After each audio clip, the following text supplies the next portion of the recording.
Got a question? Chances are Google is one of the first places you go for an answer. But did you know that searching sites like Google can actually reveal information about you? And Google isn't afraid to share what it finds out. So what are your online searches revealing about you? Joining me is Trip Donnelly. He's the founder and CEO of Repequity, a company that specializes in online strategies. Hey, Trip, it's good to have you here. Thanks a lot. Thanks for having me. Let's talk. You know, I think that Google has sort of become like Kleenex. Or like, you know, when you say, I'm going to get me a Coke, you may not really want a Coke, but you're going to get a soda. It's become a verb. Absolutely. So it is so common. I mean, it's most people's default search engine. Well, it is. It's actually become the single largest source for information that people use on a daily basis. They go on Google or Yahoo or Bing. Let's not forget about the other two search engines, but largely it's Google that's still the majority market share.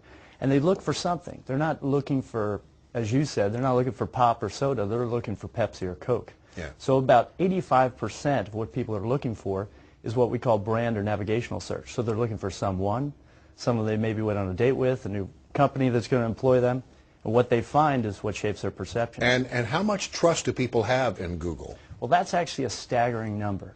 It's amazing. 80% of people never go past Google page 1, and nearly 90% of them trust what's on Google page 1. So what that means, there's a very narrow window in which companies, people, and brands have to really control what the perceptions are out there in the market about them. And while you're getting information through Google, Google is getting information about you. Sure. How does that work? Well, actually, Google's got some great tools for companies and for people to just find out what searches are happening about their products. You can find out on the back end of any search where your searches are coming from. You can go into what Google calls Google Analytics, their search tools, and you'll find maybe a lot of your searches are coming from Hispanic areas and or Spanish-speaking countries. They click through, they want to buy a product, or they want to find more information about you. You might want to launch a Spanish version site. Yeah, so you learn a lot about how to market Absolutely. your product or yourself. Absolutely. You find out that searches are coming from Ireland, United Kingdom. And in many cases, we found with clients will surprise people actually where the searches are coming from. How about that? Well, Trip Donnelly, it's good to have you. Thanks for joining. Absolutely.